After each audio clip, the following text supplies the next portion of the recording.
요한일서 2장 5절부터 11절까지 우리 쪽에 계신 자매님들이 5절 읽고 6절 읽고 번갈아가면서 같이 읽겠습니다. 아멘. 그러나 누구든지 그분의 말씀을 지킨다면 참으로 하나님의 사랑이 그 사람 안에서 온전하게 된 것입니다.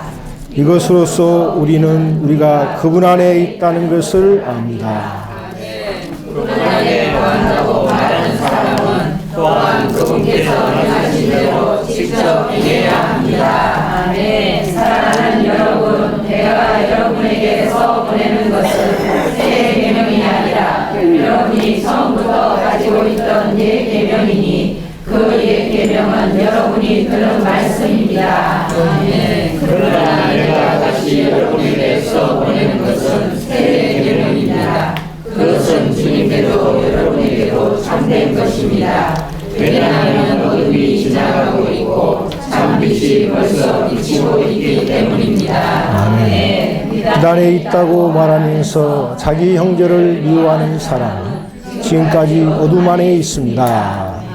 자기 형제를 사랑하는 사람은 비단에 거합니다. 그래서 그 사람 안에는 걸려 넘어지게 하는 것이 없습니다. 아멘. 그러나 자기 형제를 미워하는 사람은 어둠 안에 있고 어둠 안에서 행하며 자기가 어디로 가고 있는지도 모릅니다. 그것은 어둠이 그의 눈을 멀게 하였기 때문입니다. 아멘. 자, 메시지 6번 제목을 같이 한번 선포하겠습니다. 신성한 교통의 조건들. 요한일서는 5장으로 이루어진 짧은 서신이지만은 이 안에 세 가지 놀라운 중점을 다루고 있습니다. 먼저 1장 1절부터 2장 11절까지에서는 신성한 생명의 교통을 다루고 있고요. 2장 12절부터 27절까지는 신성한 기름 부음의 가르침을 다루고 있고요.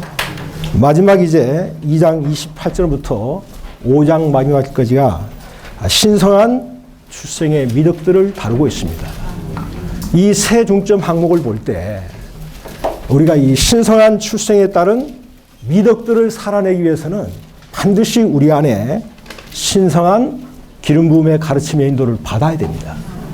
이러한 가르침의 인도를 받으려면 선행돼야 할 조건이 우리가 반드시 신성한 생명의 교통 안에 있어야 한다는 거죠.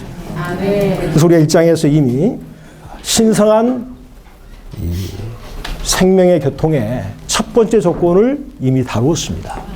그 조건이 무엇입니까? 우리의 죄들을 처리하기 위해서 우리의 죄들을 자백해야 합니다. 이사야 59장 1절과 2절에 보면 여호와의 손이 짧아 구원치 못하심도 아니요 귀가 둔하여 듣지 못하심도 아니라 오직 너희 죄악이 너희와 하나님 사이를 내었다고 말하고 있거든요. 왜 우리가 그리스도인으로서 이러한 자백을 해야 되는가? 그것은 죄들의 문제가 있을 때 하나님과 우리 사이에 수시적인 교통에 문제가 생기게 되고 또한 지체들 사이에 수평적인 교통에 문제가 생기기 때문에 우리는 신성한 교통을 회복하기 위해서 먼저 죄들을 철저히 자백할 필요가 있습니다. 이제 오늘 다루게 될 2장 3절부터 11절까지에서는 두 번째 조건은 우리가 주님의 말씀을 지킴으로 하나님을 사랑하고 형제들을 사랑해야 합니다. A번 같이 보죠. 우리가 주 안에 있다는 표시. 그 2장 5절에 보면 중간에 이것으로서라는 말이 있는데 이 말은 이 5장 5절의 이 문맥을 볼 때 주의 말씀을 지킴과 우리가 우리 속에서 온전케 된 하나님의 사랑을 가지는 것을 말합니다. 그럴 때 이로써 우리가 그분 안에 있다는 것을 압니다라고 했거든요. 우리가 그분 안에 있다는 것은 우리가 주 예수 그리스도 안에 있는 우리를 가리킵니다. 문제는 우리가 구원받고 난 다음에 그리스도 안에 있다는 것은 매우 중요한 일입니다. 근데 사도 요한은 체험의 관점에서 볼 때 우리가 그리스도 안에 있다는 증거가 무엇인가를 우리는 자문해 볼 필요가 있습니다. 우리가 그리스도 안에 있다는 증거는 우리의 일상생활 가운데서 하나님을 체험적으로 알 수가 있다는 겁니다. 내가 구원받기 전에는 그러한 사실에 대해서 거의 무감각한 자였지만은 어느 날 주 예수를 영접하고 구원받은 그날부터 기묘하게도 내가 어떤 말을 하거나 어떤 행동을 하려고 할 때 내 안에서 체험적인 무언가가 나를 제한하고 나에 대해서 뭔가 느낌이 있다는 것을 우리는 다 감지하게 될 것입니다. 때문에 우리는 다만 교리적으로 우리 하나님이 무소부재하시고 전지전능하신 하나님이기 때문에 하늘과 땅을 창조하셨다고 말을 해서 할 것이 아니라 더 나아가서 우리의 일상생활 가운데서 주관적이고도 체험적으로 하나님이 어떠한 분인가를 우리는 알 필요가 있습니다. 우리가 구원받기 전에 각 사람의 취미가 있고 나름대로 오락이 다 있었을 것입니다. 그러나 구원받고 난 다음에 우리가 이런 세상적인 오락에 우리가 참여하지 않는 이유가 뭡니까? 그것은 우리 안에 기묘하게도 거듭남을 통해서 우리 안에 있는 거룩한 신성한 본성이 있기 때문에 우리가 세상 사람들이 하는 그러한 오락에 참여할 수 없는 것입니다. 이러한 방면에 있어서 우리가 교회 생활 가운데서 그리스도로서 합당하게 처신하고 행동하는 이유는 성경의 외적인 가르침이 율법에서 이렇게 하라 저렇게 하지 말라는 그러한 조항 때문에 그런 것이 아니라 우리 안에서 하나님의 본성과 성품이 있기 때문에 우리는 그러한 우리 안에서 내재적인 조성에 따라서 생활을 하다 보니까 우리가 변화된 그리스도인의 생활을 살게 되는 것입니다. 이러한 방면에서 요한 서신을 썼던 동일한 사도 요한은 요한복음 11장 3절에서 영생을 말할 때 영생은 이것입니다. 곧 유일하시고 참되신 하나님이신 아버지를 알고 아버지께서 보내신 예수 그리스도를 아는 것이 바로 영원한 생명이라고 말씀하고 있거든요.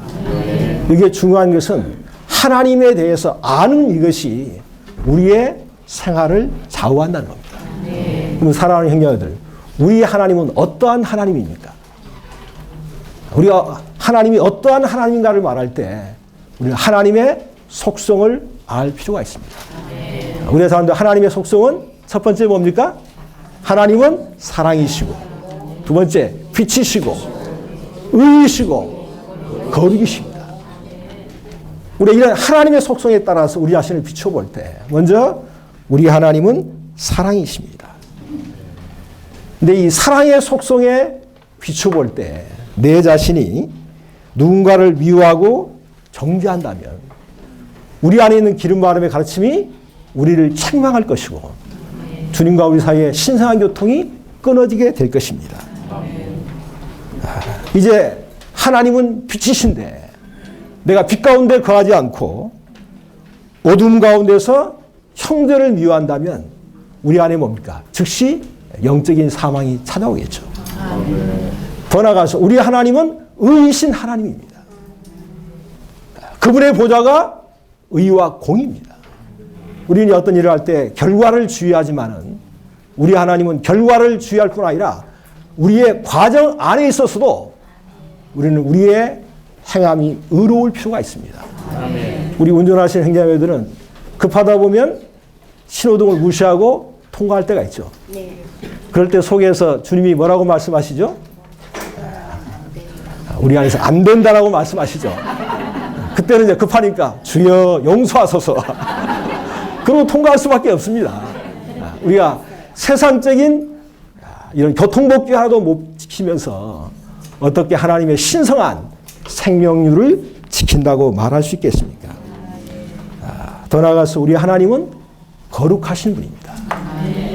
때문에 우리가 농담이나 잡담의 말을 할 때 아침붕했던 신성한 생명이 나도 모르게 흘러가고 말거든요.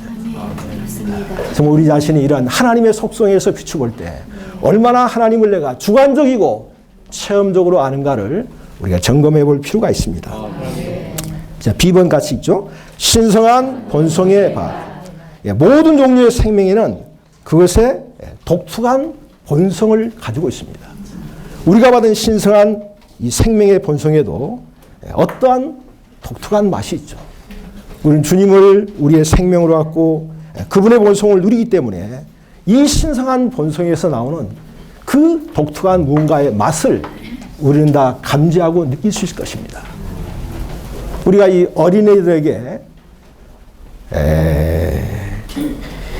이 쓴 것을 먹지 말라고 가르칠 필요가 있습니까? 없습니까? 없죠. 어린애는 쓴 것을 먹는 순간 그 즉시 그걸 뱉어내는 거죠. 왜냐하면 어린애의 생명 안에 쓴 것을 받아들이지 않게 하는 그러한 독특한 맛이 있기 때문에 그렇습니다. 마찬가지로 우리 안에 있는 거듭난 신성한 생명은 하나님의 신성한 본성에 참여한 요소를 가지고 있기 때문에 이러한 하나님의 속성과 부합되지 않는 것들을 뱉어내려는 우리 안에 본성이 있다는 것을 우리는 볼 필요가 있습니다. 때문에 이러한 본성에 따라서 우리는 시본에 가서 하나님을 주관적으로 체험하고 알 필요가 있습니다.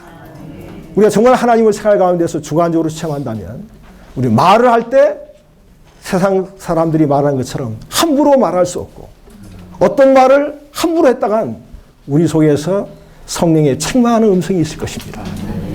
우리는 어떤 말을 함부로 할 수 없고 심지어 어떤 일도 함부로 할 수 없고 심지어 어떤 장소에는 함부로 갈 수가 없죠.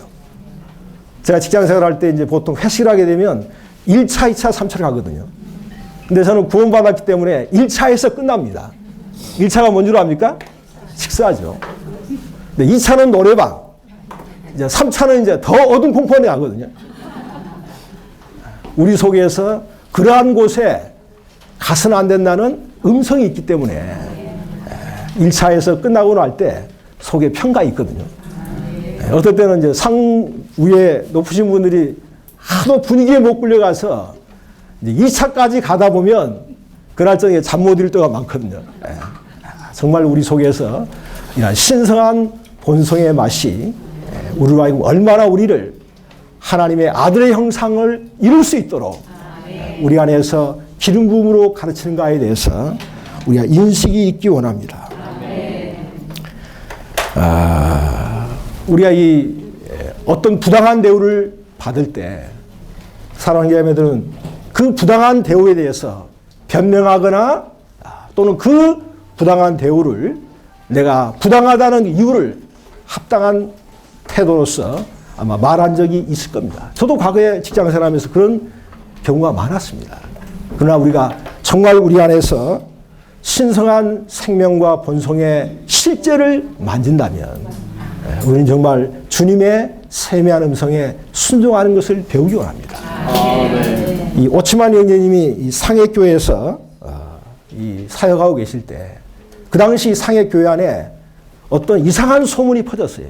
리 형제님이 당시 젊을 때였기 때문에 어떤 자매와 동거한다는 소문이 교회 안에 퍼졌어요. 교회 안에 얼마나 어수선하겠습니까? 그래서 이제 그때 함께 동역했던 이 형님께서 조용한 기회에 리 형님이 질문했어요. 형님, 최근에 교회 안에서 이러한 소문이 퍼지는데 형님 알고 있습니까? 형님, 저도 들어서 알고 있습니다. 그래서 이 형제님이 하도 궁금해서 이 형제님과 함께 동거하는 분이 누굽니까? 할 때 이 형님이 웃으시면서 저의 어머니입니다. 그때 이 형제님이 하신 말씀이 그러면 왜 그러한 소문들이 있었을 때 그 사실을 밝히지 않았습니까? 라고 질문하니까 이 형제님의 답변이 나와 함께 동거하는 자매가 누구인가를 물은 자매는 없다는 거예요. 그러면 사실 말씀이 누군가에 대해서 변호하고 방어하는 말을 하는 것은 우리 안에 신성한 본성에 맞지 않다고 말했거든요. 이것이 오늘 이 시대에 우리가 사역에서 따르는 본이거든요. 형제자매들이 생활 가운데 참으로 그리스도를 주관적이고 체험적으로 우리 안에서 아는 그러한 방식으로 생활하기를 원한다면 우리는 이러한 신성한 신성한 본성의 맛에 따른 우리 안에서의 기름 부음의 가르침을 따르기 원합니다. 자, D번 같이 선포하겠습니다. 그분 안에 거함. 여기에 5절 마지막에 보면 우리가 그분 안에 있다는 것을 말하고 6절에서는 그분 안에 거한다고 말하고 있거든요. 요한은 이 그분 안에 거한다고 말하는 사람은 또한 그분께서 행하신 대로 직접 행해야 한다고 말씀하고 있습니다. 여기에 먼저 그리스도 안에 있다는 것은 이미 하나님께서 2000년에 영단번에 이루어진 사실입니다. 고린도서 1장 3절에 보면 너희는 하나님께로 나서 어디 있습니까? 그리스도 예수님 안에 있고 우리는 이미 그리스도 예수님 안에 있습니다. 이것은 그리스도인의 영적인 노동의 하나의 시작입니다.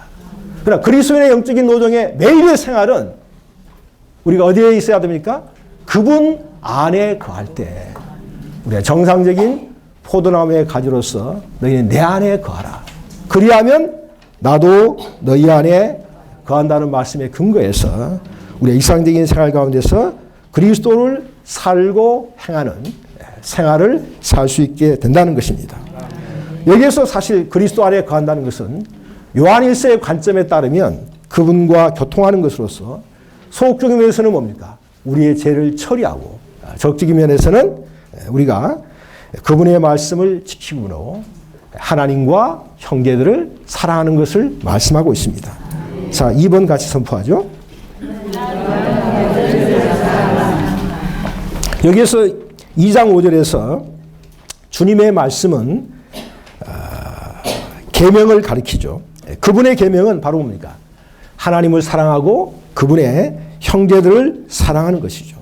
우리는 한 방면에서 우리를 낳으신 아버지를 사랑하고 그분께서 낳은 모든 자녀들을 사랑합니다.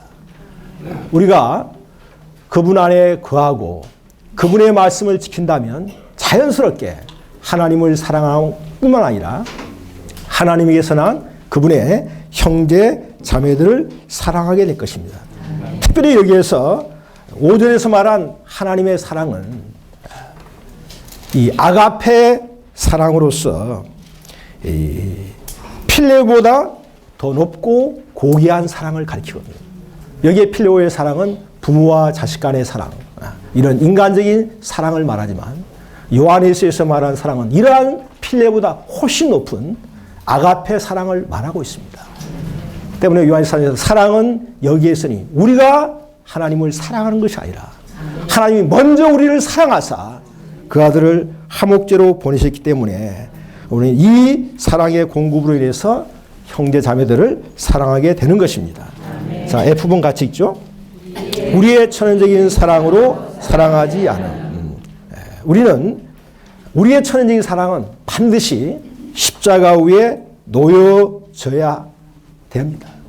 그럴 때 우리는 천연적인 사랑으로 지체들을 사랑하지 않고 하나님이 우리에게 역사에 넣어주신 신성한 사랑으로 하나님을 사랑하고 형제 자매들을 사랑할 수가 있습니다. 오늘날 많은 그리스도인들이 성경을 대할 때 천연적이고 종교적이고 윤리적인 방법으로 성경을 대하고 있기 때문에 성경에서 아내를 내 몸같이 사랑하라는 그 말씀을 그대로 받게 되면 실제 생활 가운데서 아내를 내 몸같이 사랑할 수 있습니까? 없습니까? 불가능하죠.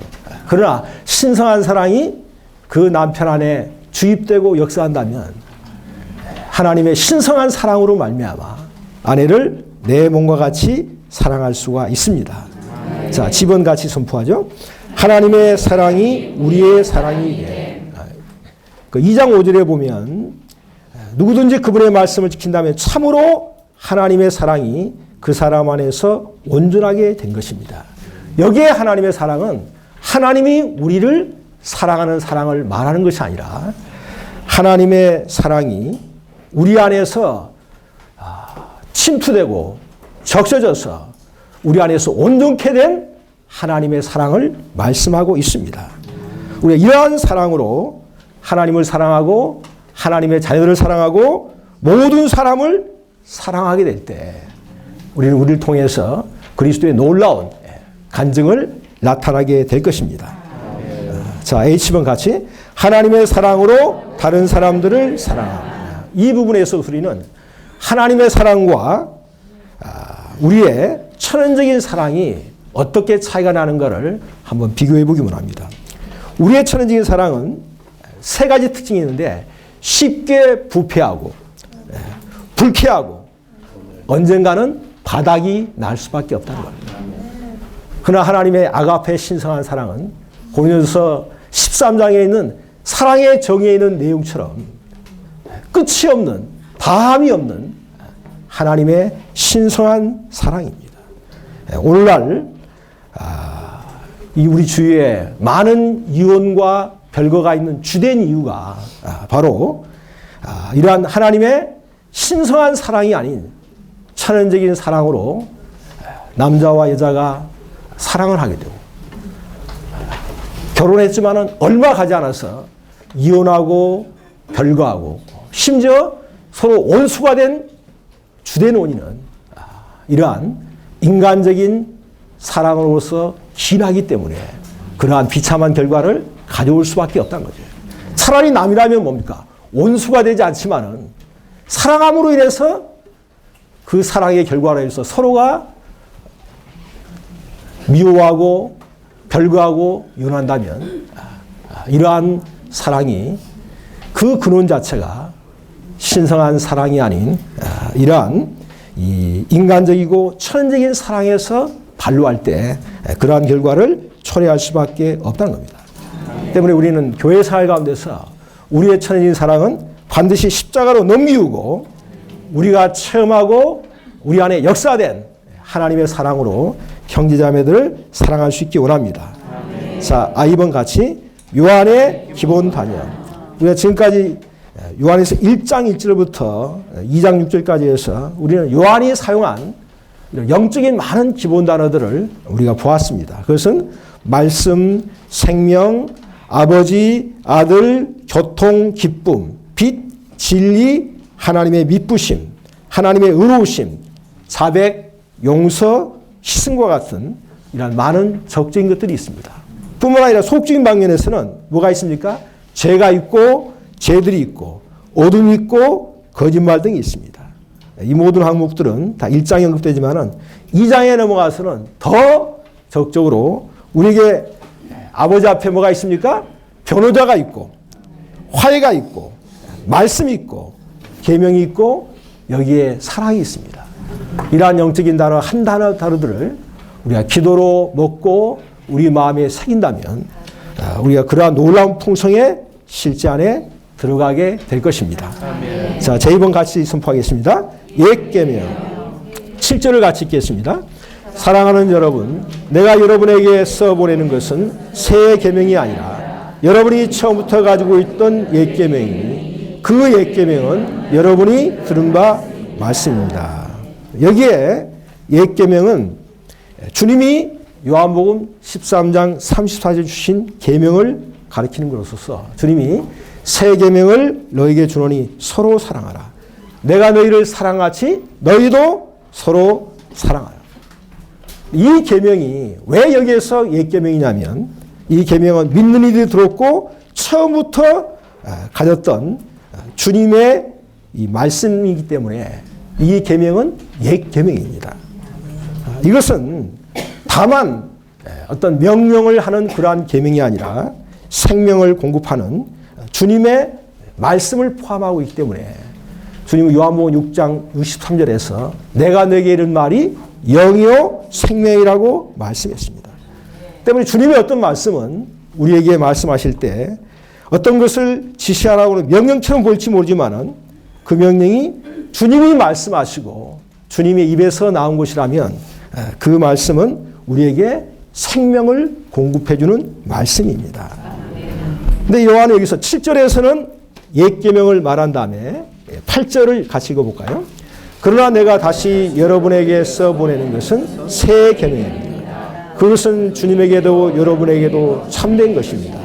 왜냐하면 어둠이 지나가고 있고 참빛이 벌써 비추고 있기 때문입니다. 여기에서 7절에서는 옛 계명을 말하고 있고 8절에서는 뭡니까? 새 계명을 말하고 있거든요. 문제는 이 형제 사랑에 대한 계명은 한 방면에서는 옛 계명이지만은 또 한 방면에서 뭡니까? 새 계명이라고 말씀하고 있다는 거죠. 그 이유는 우리의 그리스도인의 생활에서 새로운 빛을 가져오고 그 동일한 말씀이지만은 우리에게 새로운 비춤을 통해서 우리 안에 신선한 능력을 가져올 때는 동일한 계명이 뭡니까? 우리에게 새 계명이 되는 것입니다. 우리 형제자매들이 아침 부흥을 할 때 오늘 아침에 이런 말씀을 기도로 먹을 때 전에 먹었던 말씀 동일한 말씀이지만 그 말씀을 기도로 먹고 그 말씀 안에 있는 영을 만질 때 그 로고스의 말씀이 내 안에 레마로서 내 존재를 만들게 될 때 그때의 계명은 더 이상 옛 계명이 아니라 우리 안에서 새 계명으로서 우리에게 빛을 비춰주게 된다는 겁니다. 때문에 이 7절과 8절의 말씀을 읽을 때 많은 그리스도인들이 이 말씀을 대할 때 당혹하게 하죠. 왜 7절에서는 옛 계명이라고 8절에서는 새 계명이라고 말하는가? 그것은 이 옛 계명이 어떻게 새 계명이 될 수 있는가는 이 문맥을 자세히 살펴볼 때 이 옛 계명과 새 계명은 뭡니까? 하나인 것을 우리는 볼 필요가 있다는 거죠. 그 이유는 이 계명이 주님의 말씀이기 때문에 여기서 요한은 주님의 사신 말씀인 그분의 계명이 아침의 해같이 빛나고 이 빛남이 바로 우리 안엔 모든 어둠을 삼켜버리기 때문에 동일한 말씀이 옛 계명이면서도 동시에 우리의 체험 가운데서 새 계명이 된다는 것입니다. 자, 1번 같이 보겠습니다. 그분과 우리 안에서의 참된 8절에서 요한은 형제 사랑에 대한 옛 계명이 믿는 이들 안에서 새롭게 된다는 사실은 주님과 우리 안에서 참된 것이라고 말씀하고 있습니다. 이것은 주님이 계명을 주셨을 뿐만 아니라 이 계명이 우리의 매일의 생활 가운데서 새롭고 신선하기 때문에 우리는 다 주님 안에서 참될 수가 있다는 거죠. 그 다음에 M번 빛과 어둠. 자, 9절을 같이 읽겠습니다. 빛 안에 있다고 말하면서 자기 형제를 미워하는 사람은 지금까지 어둠 안에 있습니다. 여기에서 이 신성한 사랑은 신성한 빛과 관계된다는 것을 우리는 볼 필요가 있습니다. 이 신성한 사랑은 사탄의 어둠과 관계 있는 사탄의 증오와 대립되기 때문에 우리가 주님 안에 있다고 말하면서 주 안의 형제를 미워하면 우리 어디에 있습니까? 어둠 가운데 있어요. 그러나 주 안에 있는 형제를 사랑한다면 우리는 빛 가운데 있다는 것을 확증할 수가 있다는 거죠. 때문에 요한일서 1장에서 신성한 교통에 관한 첫 번째 조건 가운데서 우리가 빛 가운데 있느냐 어둠 가운데 있느냐는 뭘로 판가름합니까? 우리가 생활 가운데서 죄를 처리했느냐 처리하지 않느냐에 따라서 내가 빛 가운데 있을 수 있고 어둠 가운데 거할 수가 있습니다. 내가 철저하게 죄를 처리했다면 하나님의 아들 예수의 피가 우리를 모든 죄에서 깨끗게 함으로 우리는 다시 신성하고 비밀한 빛 가운데 거할 수가 있습니다. 이제 2장 가운데서 우리가 신성한 교통 가운데서 이제 빛 가운데 있느냐 어둠 가운데 있느냐는 뭘로 판가름되죠? 형제를 사랑하느냐 미워하느냐 여기에 달려 있습니다. 내가 형제를 사랑한다면 우리는 빛 가운데 있을 것이고 형제를 미워한다면 어둠 가운데 있게 될 것입니다. 근데 여기에서 이 하반절에 보면 11절에 같이 읽고요. 그러나 자기 형제를 미워하는 사람은 어둠 안에 있고 어둠 안에 생하며 자기가 어디로 가고 있는지를 모릅니다. 그것은 어둠이 그의 눈을 멀게 하였기 때문입니다. 사랑하는 형제들, 우리의 그리스도의 삶 가운데서 왜 우리가 실족하고 넘어질까요? 그 주된 원인이 바로 11절에 있습니다. 어둠은 우리에게 눈몸을 가져오고 눈몸은 우리에게 실족함의 원인이 된다는 거죠. 때문에 우리가 실족하지 않으려면 반드시 빛 가운데 거해야 되고 빛 가운데 거하려면 우리의 죄들의 문제를 처리하고 신성한 빛비춤에 의해서 신성한 사랑이 우리 안에 침투되고 적셔져서 하나님을 사랑하고 형제자매를 사랑할 때 우리는 빛 가운데 행할 수가 있습니다. 자, N번 같이 선포하겠습니다. 두 가지 조건들을 이해함으로 신성한 교통을 유지함. 이 부분은 우리 앞부분에서 다뤘습니다. 두 가지 조건이 뭡니까? 첫 번째는 제들을 자백하고, 두 번째는 하나님을 사랑하고 형제를 사랑함으로 이 두 가지 조건을 유지한다면 우리는 신성한 교통을 유지할 수가 있다는 것입니다. 이제 5번 같이 선포하겠습니다. 신성한 교통의 목표. 여기에서 이제 이 요한일서의 사도 요한의 주된 부담이 있는데, 요한일서 2장 10절에 보면 자기 형제를 사랑하는 사람은 비단에 거합니다. 그래서 그 사람 안에는 걸려 넘어지게 하는 것이 없습니다. 특별히 여기서 사도 요한은 형제를 사랑함을 강조하고 있거든요. 왜 형제를 사랑함이 신성한 교통의 마지막 항목이고 조건인가는, 우리가 신성한 교통 안에 있을 때 우리는 생명의 풍성을 누리게 됩니다. 근데 이러한 생명의 풍성의 궁극적인 목표는 바로 우리에게 교회 생활을 가져온다는 겁니다. 때문에 여기에 첫 번째 이 사도의 교통을 보게 되면 1장 3절에서 요한은 우리가 보고 들은 바를 여러분에게도 전해주는 것은 여러분도 우리와 함께 교통을 갖도록 하려는 것입니다. 우리의 교통은 아버지와 또 그분의 아들 예수 그리스도와 함께하는 것입니다. 라고 말하고 있거든요. 여기에서 우리는 누굴 가리킵니까? 사도들을 가리키거든요. 사도는 먼저 영원한 생명을 보았고 들었고 누린 것을 믿는 이에게 전해주므로 그러한 교통 가운데 공동 참여하기를 갈망하는 걸 보게 되거든요. 여기에 사도들은 모든 성도들을 대표하고, 사도들이 누린 이 교통은 바로 신성한 교통이기 때문에 우리가 교통 가운데서 이 풍성한 실제를 누린 궁극적인 목적은 바로 뭐냐?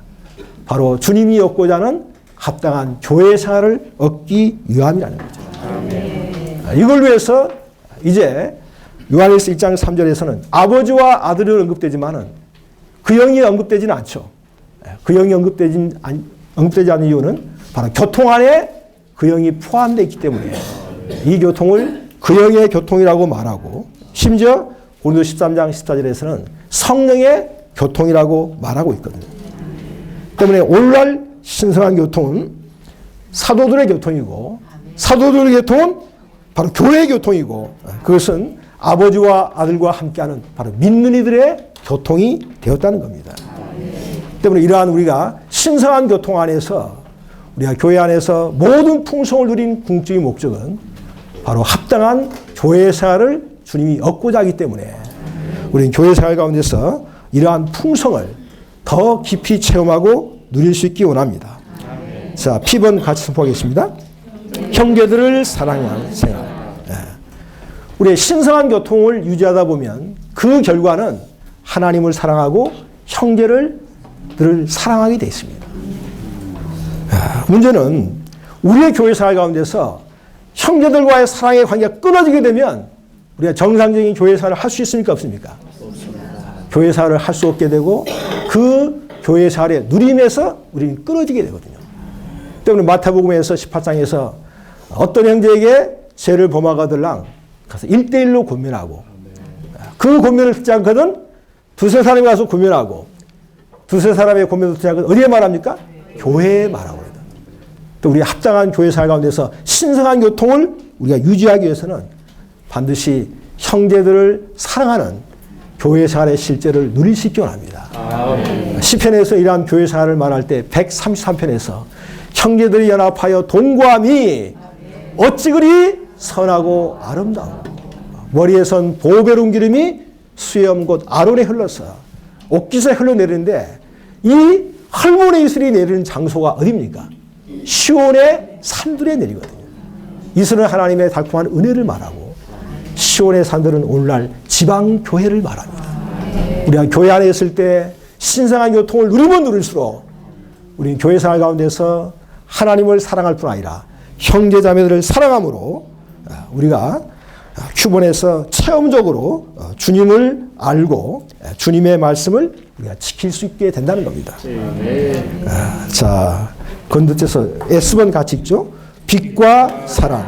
여기에 빛과 사랑은 우리가 말씀을 통해서 신성한 공급을 받을 때 주의 말씀은 내 발의 등이요 내 길의 빛이기 때문에 이 빛 비추는 말씀을 통해서 하나님의 사랑이 우리 안에 흘러들어올 때 우리는 자연스럽게 하나님을 사랑하고 형제를 사랑하고 심지어 이웃을 사랑